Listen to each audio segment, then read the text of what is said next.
ओम श्री विष्णवे नमः। हरे कृष्ण। सनातन धर्म में एकादशी का विशेष महत्व होता है और हर एकादशी का अपना अलग अलग महत्व होता है। और इन सभी एकादशी व्रतों में सबसे विशेष मानी जाती है इंदिरा एकादशी, जो कि आश्विन महीने के कृष्ण पक्ष में आने वाली एकादशी है।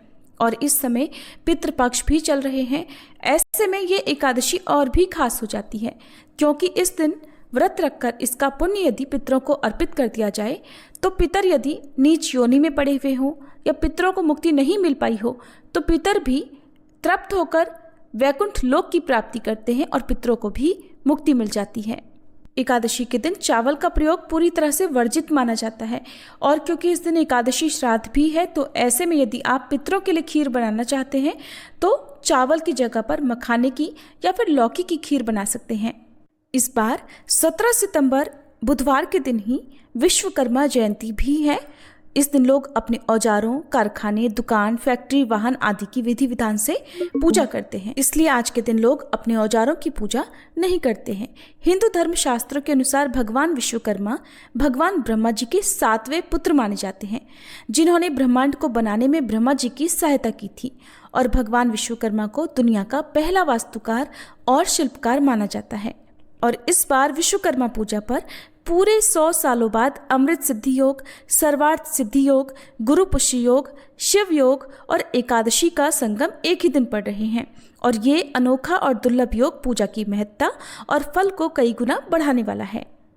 इस बार इंदिरा एकादशी का व्रत केवल 17 सितंबर बुधवार को रहेगा।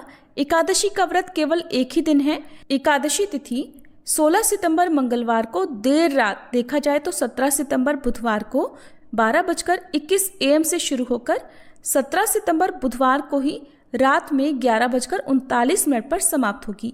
बुधवार को पूरा दिन ही एकादशी तिथि रहेगी, इसलिए इसी दिन एकादशी का श्राद्ध किया जाएगा। एकादशी का व्रत रहेगा।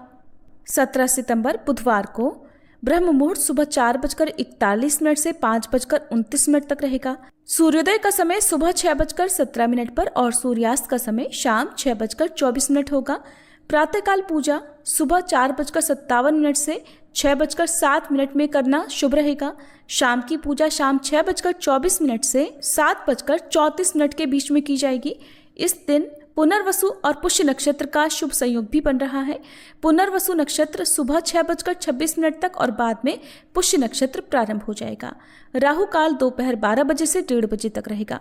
इस दिन पितरों के निमित्त पूजा सुबह 11 बजे से दोपहर 12:30 बजे के बीच में की जाएगी।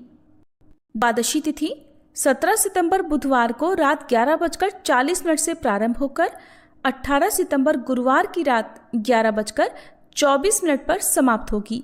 और हरिवासर का समय द्वादशी तिथि लगते ही शुरू हो जाएगा, जो कि इस बार 18 सितंबर गुरुवार को सुबह 5 बजे तक समाप्त होगा। और इस बार 18 सितंबर गुरुवार को द्वादशी श्राद्ध भी है।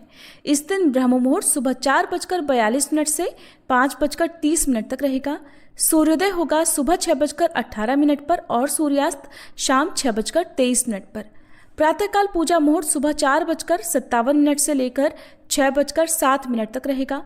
गुरु पुष्य योग इस दिन सुबह 6:32 तक रहेगा। और इस दिन शिव योग रात 9:37 तक रहेगा। बाद में सिद्धि योग प्रारंभ हो जाएगा। राहु काल दोपहर 1:30 बजे से 3 बजे तक रहेगा। और आज के दिन भी पितरों के निमित्त पूजा, पितृ तर्पण आदि कार्य सुबह 11 बजे से दोपहर 12:30 बजे के बीच में किए जाएंगे। जो भी भक्त एकादशी का उपवास रख रहे हैं उन्हें 18 सितंबर गुरुवार को सुबह 6:18 से 8:30 के बीच में व्रत का पारणा करना होगा। इंदिरा एकादशी का उपवास रखने वाले भक्तों से पितरों के देव अर्यमा और भगवान विष्णु सदैव प्रसन्न रहते हैं। इस दिन पूजा करके जाने अनजाने में हुए पाप कर्मों से मुक्ति पाई जा सकती है। पितृपक्ष की इस एकादशी के दिन पंचबलि निकालना चाहिए, जिसमें गाय, कुत्ते, कौवे, चींटी और देवताओं के लिए भोजन निकाला जाता है। इसके अलावा आज के दिन पीपल के पेड़ के नीचे अन्न और जल भी रखना चाहिए। इन सभी कार्यों को करने से पहले देवताओं को अग्निग्रास दें, जिसके लिए आपको एक छोटे हवन कुंड में गाय के गोबर का उपला जलाकर उसमें जो भी भोग आप भगवान को अर्पण कर रहे हैं उसे अग्नि देवता को समर्पित करने के बाद तब आपको अन्य सामग्रियों का दान करना चाहिए। ऐसा करने से एकादशी का फल 2 गुना हो जाता है।